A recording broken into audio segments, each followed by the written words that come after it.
Good evening and welcome to another episode of Missionary, an alternative and avant-garde TV show that devoted to art, beauty, photography and music and much more. In general, devoted to life and the lifestyle. My name is Cherie Laurent, and I am going to be your host for tonight's episode. So please sit, relax and let's enjoy our journey. Now we're coming back after holiday time where I decided that I needed some break.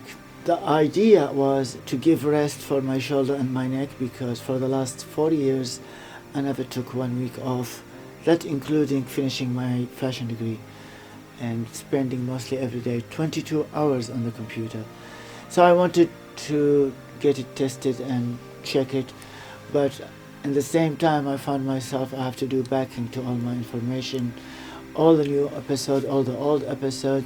So I ended working 22 hours again, and that's here we go, and we are back to our first episode after the holiday. I hope you all have a great time. Tonight we have a very special episode. At the beginning of this episode I would like to introduce you to a movie I created, and this is called The Missionary, not The Machinery, The Missionary.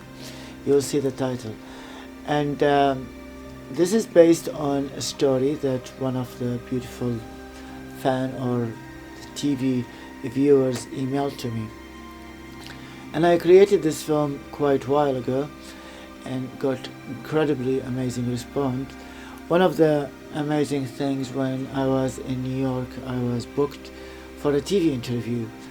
And then I get called just a few hours before.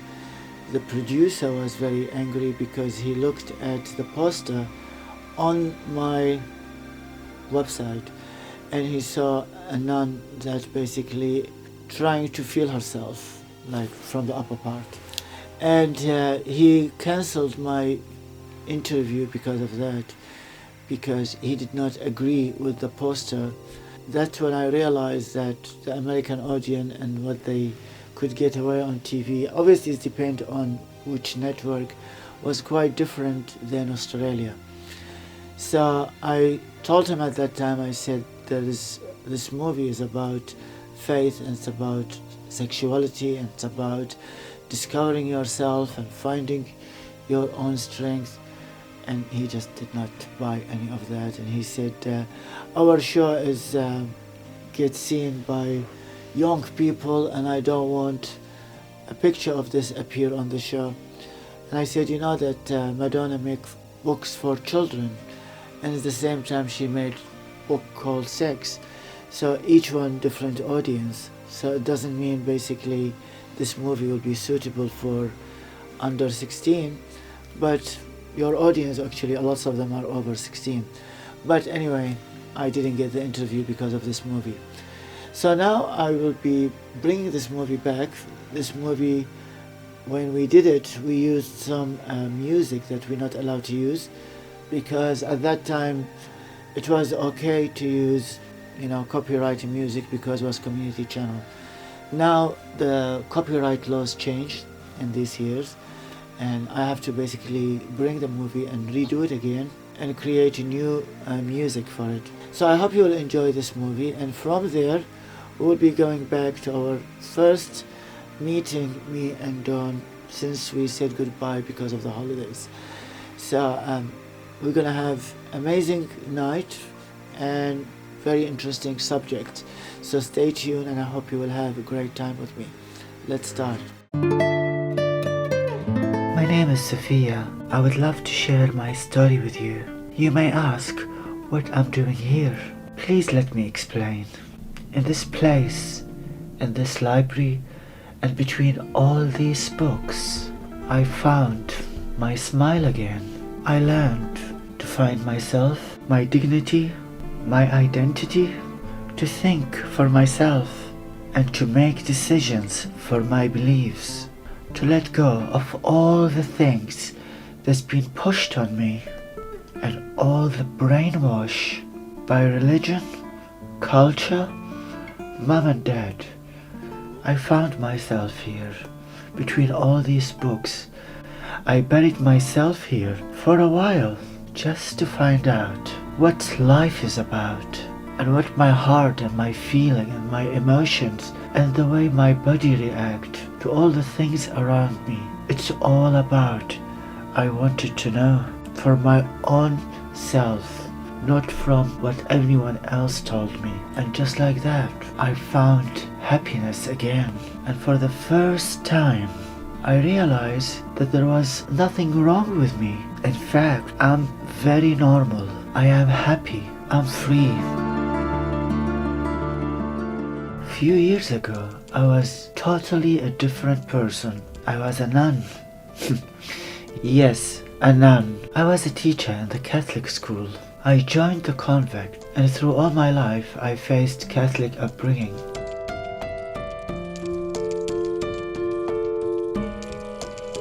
I grew up with the image of Jesus all around me.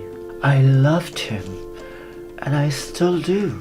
I devoted myself to God.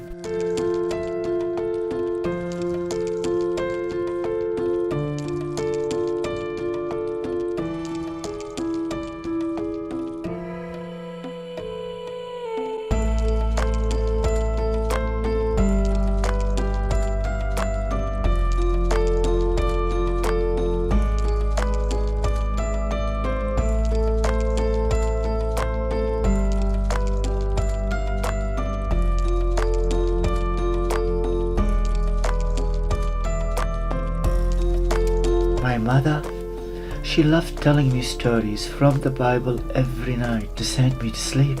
So I fell in love with God. I fell in love with Jesus. And this was good enough for a while to fill my being because I believed what I have to believe.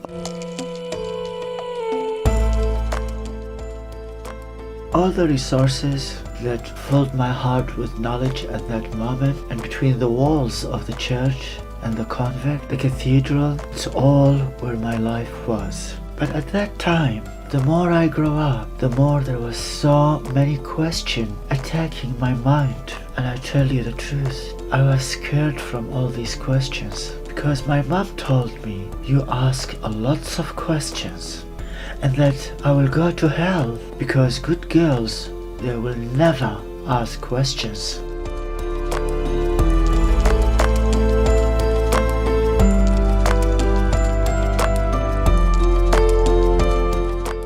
But I do have a brain, and I do have a soul and a heart, and the more I read, even the Bible, my mind could not stop asking questions. Adam and Eve, Jesus, Moses, Joseph, Cain, Abel, there was love in every story, and there was a desire in every story. We're all human, and being sexual, it's part of being a human.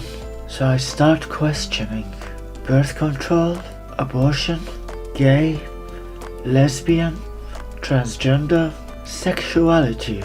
If we're really born to kill our sexual feeling and transform ourselves to unsexual being and kill our desire and be jailed in what society and religion want us to believe.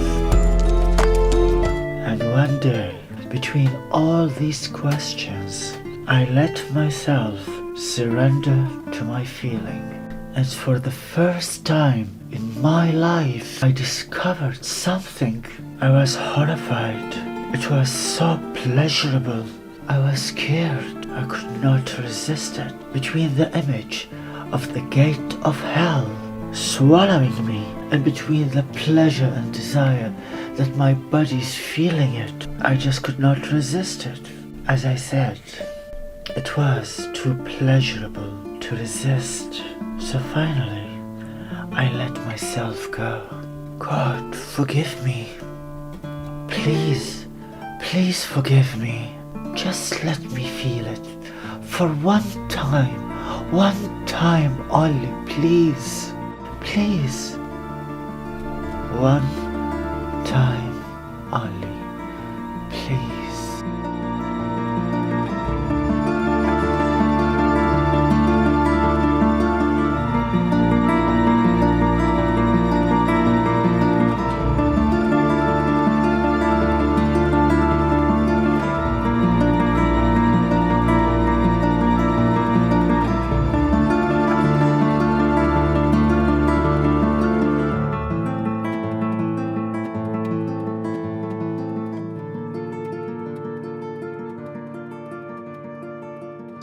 When I came back to the convent at that day, the guilt was surrounding me. I wanted to climb up and up and up to the sky again. I begged for forgiveness. I felt dirty and guilty.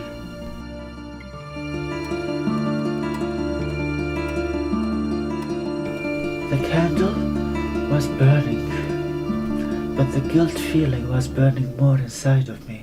I felt I was lost. Everything looks different. For the first time, the candle was burning, but that reminds me of my desires burning. But my thought was telling me that this could be the fire I'll be burning in hell.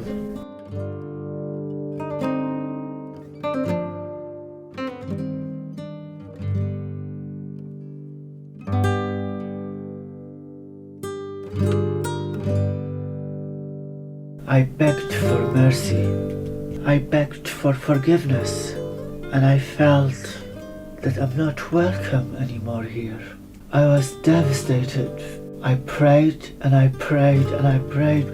Please, please forgive me for what I've done. Please, I beg you, forgive me.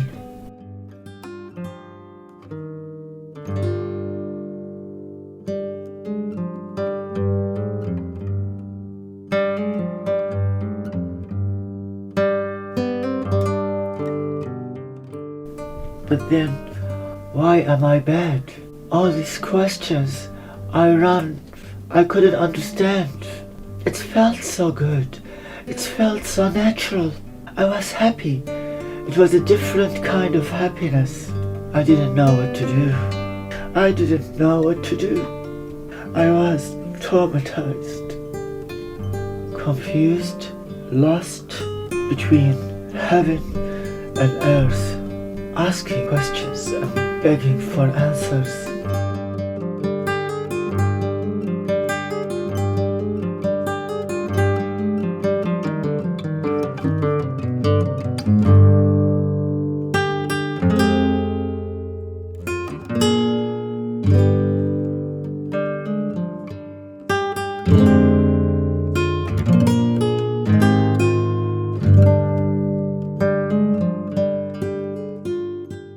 I prayed and I prayed and I prayed and I begged Jesus for help. Oh God, help me please.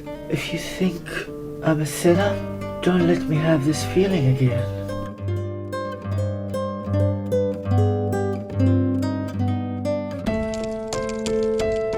But then, here I am. These feelings keep coming back and I was burning.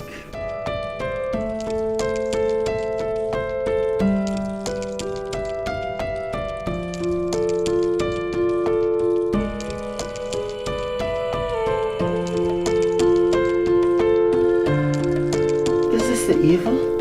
Is this the devil? Is this Satan? Or this is just natural? Is this the devil came to me? Is this time to make change for me in my life? But I'm scared. I was so scared. Between going in or leaving, between heaven and earth. But all this confusion affected me even more harder and harder. But then there was this boy in the school. He didn't treat women with respect. So I was giving him a lecture, but I couldn't resist my attraction to him. The more I was telling him off, the more I was giving him a lecture about respecting a woman and never treat women as a sex object, I was getting turned on more and more. And I couldn't stop noticing how cute his trouser is and how beautiful his eyes is. And his eyelashes, they were so long. I could not resist my sexual feeling towards him.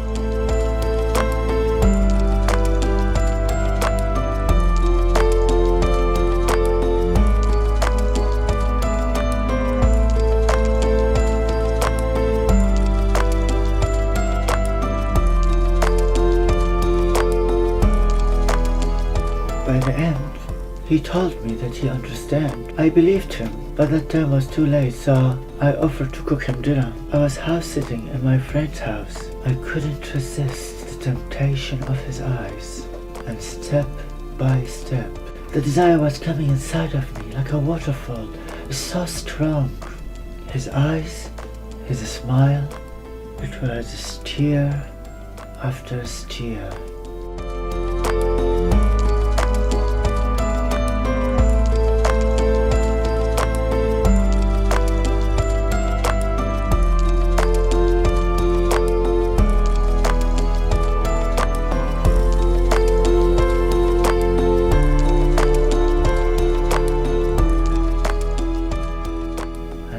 Dinner, he put his head on my lap. The lap is very sensitive part. As a woman, I stroked his hair and I start feeling massive love feeling like a waterfall to give him, to drown both of us. It was loving, it was caring. I felt like he was my child. I wanted to mother him, but I'm losing control. Step by step I am losing control.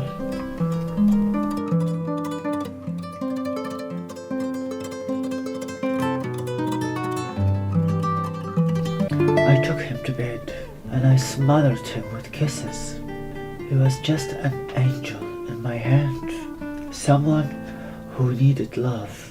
And I have lots of love to give. I needed to smother him with love. And I knew that he has a troubled childhood. He was lonely and lost. We all lost in a different ways. But God, you about love. All of you is love. And all what I'm giving is love. Please forgive me. Please forgive me. I wanted to share some of your love to this person. I wanted to share some of your love to this person. It was magical. It was beautiful.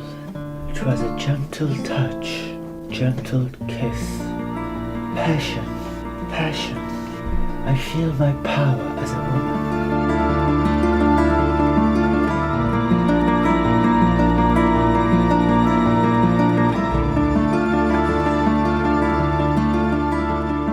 As I held his body and flooded him with kisses, and I stroked his beautiful hair, I felt all the beautiful feeling inside me.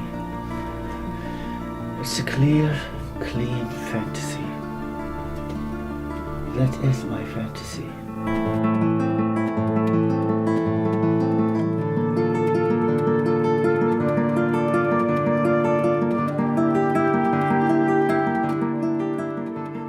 I wanted to mother him. After that day, I think and I believe that I can't stop my sexual feeling anymore. I'm not that strong. I'm a human.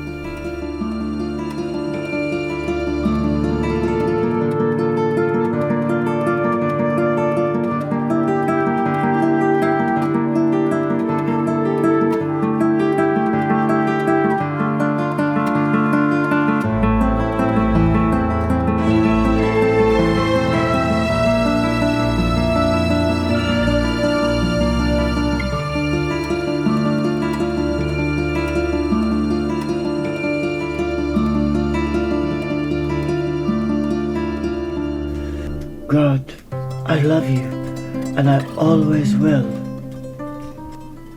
and always do. But my choice is not here anymore, not between those walls. I am leaving. I am going to live.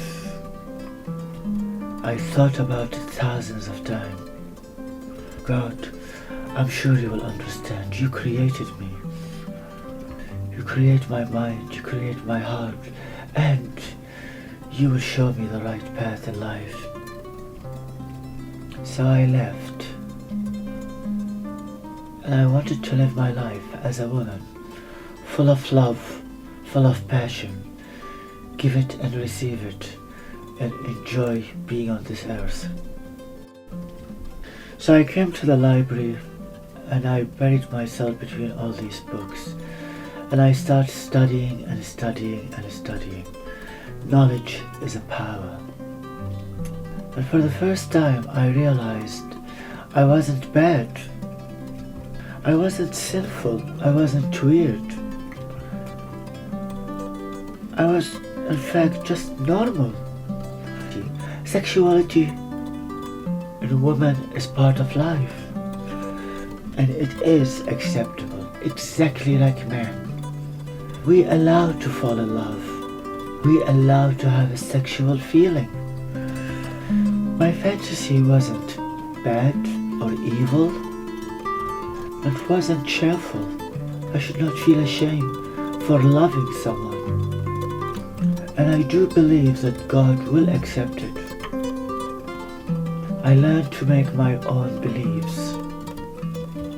And I could transform the fire of the candle that burned me at that night to lighten my life and others. But I know deep inside me that I'm always going to be faithful to my first love, God.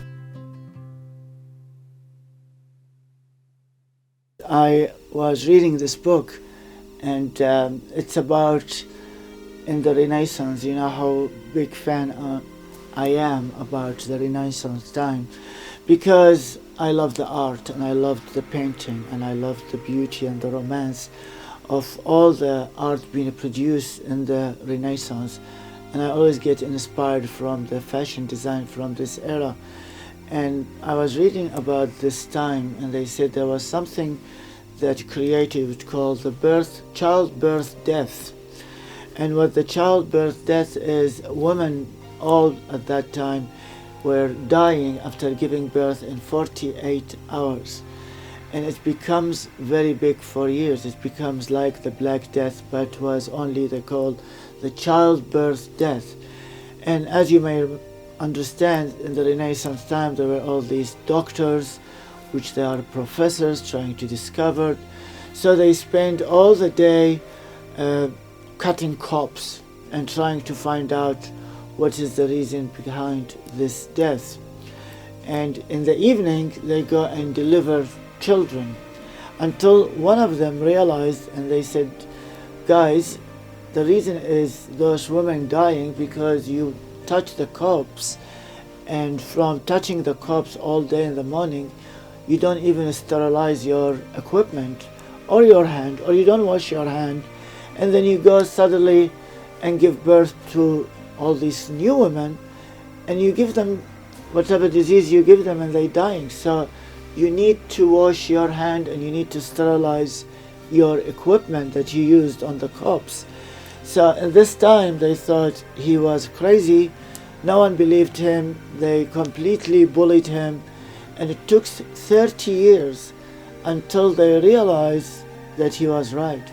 And then they start washing their hand, and when they washed their hand and sterilized their equipment, the disease disappeared and never came back again. And what gets my attention now, because we are in summer and we have amazing numbers, big numbers of chromocone, but I see people all around, they stopped using sanitizers, and they stopped cleaning their hands after opening the doors or going or doing anything. It's just like hardly seen anyone using sanitizers these days. And the reason is like they think it's corona from the past, and we still have new variant. I think this journey gonna go for a while, because as long as not everybody being vaccinated, there's always gonna be new variant gonna come. And the only way we could reduce it by following the mask and washing our hand and cleaning, as much as we can to avoid getting the virus from someone to other person. The other thing, I was going to the hospital, or Alfred Hospital, to do some urgent test, and there were women waiting there, and they refused to put the mask on. And I could not believe how many times the poor nurse keep coming, and they were older ladies, there was like 3 of them, and they keep dropping the mask down their nose. And that's the area when people with corona coming in, it's the emergency. And the nurse keeps saying to them, please put your mask up. and they were abusing her and calling her names. And I just really felt really sorry for the nurse. But also what surprised me is the reaction of those three ladies. So the reason I put this story and I connected to the book I was reading about the child death is washing hand and sterilizing, especially now we are in this time. And with the sound of this, I would like to end today's episode or tonight's episode. I wish you all the best. I always say, take care of yourself, the people you love and the people around you. More kindness, more love, more understanding and more respect. It will make the place and the world a better place to live, for me, for you, for everybody. I love you. See you next week. Take care. Bye.